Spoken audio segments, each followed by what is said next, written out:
خلیفہ تھا ایک مامون الرشید. اس کے متعلق آتا ہے کہ ایک مرتبہ وہ اپنے دربار میں بیٹھا ہوا تھا, ایک یہودی آیا اور یہودی نے آ کر نا خلیفہ کے ساتھ بڑی اچھی اچھی باتیں کی. خلیفہ نے اس کو اسلام کی دعوت دی, کہا اسلام قبول کر. اس نے انکار کر دیا, کہا نہیں میں اسلام سے یوں سمجھ لیں مطمئن نہیں ہوں, میں اسلام قبول نہیں کروں گا. چلا گیا. سال کے بعد آتا ہے. اب جب آتا ہے تو وہ اس حالت میں آتا ہے کہ وہ مسلمان ہو چکا ہوتا ہے. خلیفہ نے پوچھا کہ کیا وجہ ہے؟ میں نے تمہیں کہا تھا اسلام قبول کر لو, تم نے اس وقت نہیں کیا, اب تم مسلمان ہو کر آ گئے. کون سی چیز ہے جس نے تمہیں اسلام کے اوپر ابھارا ہے؟ آگے سے جواب سنیے گا. پر اس نے کہا کہ میں اصل میں مذاہب کو چیک کر رہا تھا, کون سا مذہب سچا ہے. اب میں جب آپ کے پاس سے گیا تو میں نے 3 کتابیں لی, تورات, زبور اور ساتھ میں تورات لی, انجیل لی اور ساتھ میں قرآن لیا. کہتا کہ 3 کتابیں لی, میں نے ان میں اپنے پاس سے تبدیلیاں کر دی. تبدیلیاں کر کے میں نے جا کے لوگوں کو دینا شروع کر دیا. کہتا میں نے تورات دی, لوگوں نے وہ بھی لے لی, علماء کو دی, انہوں نے بھی لے لی, جو ان کے عیسائی پادری وغیرہ ہوتے ہیں, راہب ہوتے ہیں, ان کو دی, انہوں نے بھی کتابیں لے لی, انہوں نے بھی کوئی بات نہیں آگے سے کی. لیکن جب میں مسلمانوں کے پاس آیا, میں نے وہ تحریف شدہ قرآن دینے کی کوشش کی نا, تو انہوں نے کہا کہ نہیں یہ ہمارا کلام نہیں ہے, ہمارا قرآن نہیں ہے, یہ رب کا کلام نہیں ہے, اس کے اندر تبدیلی آ گئی ہے, ہم نہ اس کو گھروں میں رکھیں گے نہ اس کو پڑھیں گے. انہوں نے لینے سے جب انکار کر دیا, مجھے سمجھ آ گئی یہ دین سچا ہے, اس میں تبدیلی نہیں ہو سکتی. کہا یہ بات ہے جس کی وجہ سے میں اسلام قبول کر گیا. تو یہ اسلام, یہ قرآن کی حقانیت کو بھی یہ بیان کر رہا ہے کہ قرآن یہ اللہ تبارک و تعالیٰ کا نازل کرتا کلام ہے, اس جیسی کوئی کتاب ہے ہی نہیں. اچھا, قرآن پاک یہ حضور کے اوپر نازل ہوا, یہ نازل ہوا کس وقت؟ قرآن یہ خود معجزہ ہے, اور قرآن کے اندر ایسے ایسے معجزات ہیں کہ جن تک عقل کی رسائی نہ ہو.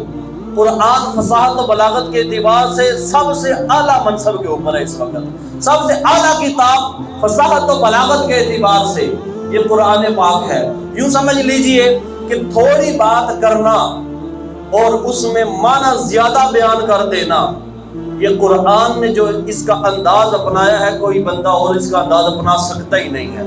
تھوڑی بات کی لیکن ان تھوڑے سے الفاظ کے اندر علوم کے سمندر بہا دیے, علوم کے سمندر چھپائے ہوئے ہیں.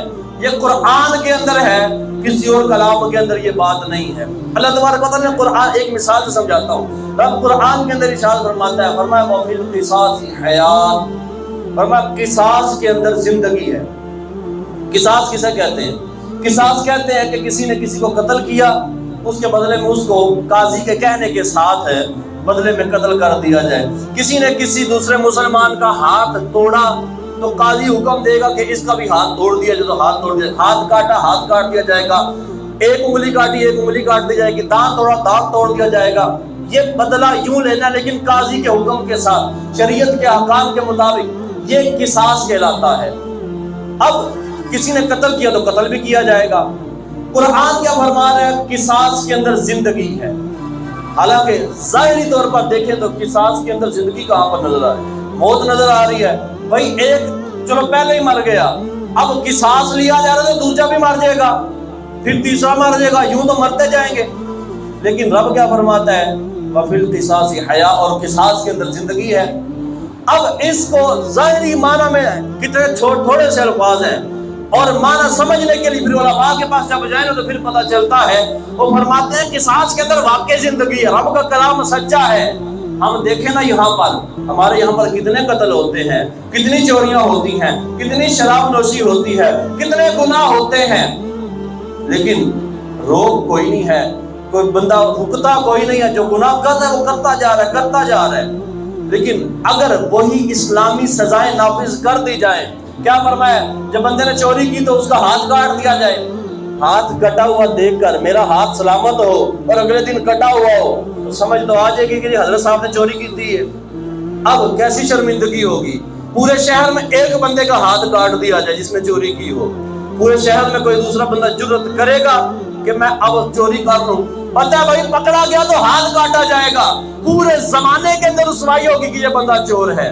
کوئی بندہ قتل کر دے, اس کو اگر پتا ہو کہ نہیں بھائی نہیں قصاص لیا جائے گا، یہ تو میں اگر ماروں گا اس کو غصے میں آ کر، تیش میں آ کر، تو قصاص میں تو مجھے بھی قتل کر دیا جائے گا۔ کوئی بندہ قتل کرے گا کسی کو؟ نہیں کرے گا، پتا ہے کہ میری اپنی جان بھی جائے گی، لیکن ابھی وہ سزائیں نافذ نہیں ہے نا، تو پتہ ہے جی پیسے دے لیں گے، یہ کر لیں گے، وہ کر لیں گے، بھاگ جائیں گے، ایسا کریں گے، جان چھوٹ جائے گی۔ لیکن اگر قصاص لیا جائے، کسی نے کسی مسلمان کو جان بوجھ کے مارا، اگر اس کو قاضی کے حکم کے ساتھ قتل کر دیا جائے، سزا دی جائے، کیا علاقے کے اندر کوئی دوسرا قتل ہوگا ظلماً؟ نہیں ہوگا۔ تو یہ معنی ہے وَفِي الْقِصَاصِ حَیَاۃٌ کہ قصاص کے اندر زندگی ہے۔ تو رب تبارک و تعالیٰ نے قرآن اس کو ایسا جامع بنایا ہے، ایسی جامعیت عطا فرمائی ہے کہ قرآن کے اندر الفاظ تھوڑے بیان کیے جاتے ہیں، لیکن وہ تھوڑے الفاظ اللہ تبارک و تعالیٰ نے ایسے مفاہیم اس کے اندر رکھے ہیں کہ بڑا کچھ بیان کر جاتے ہیں۔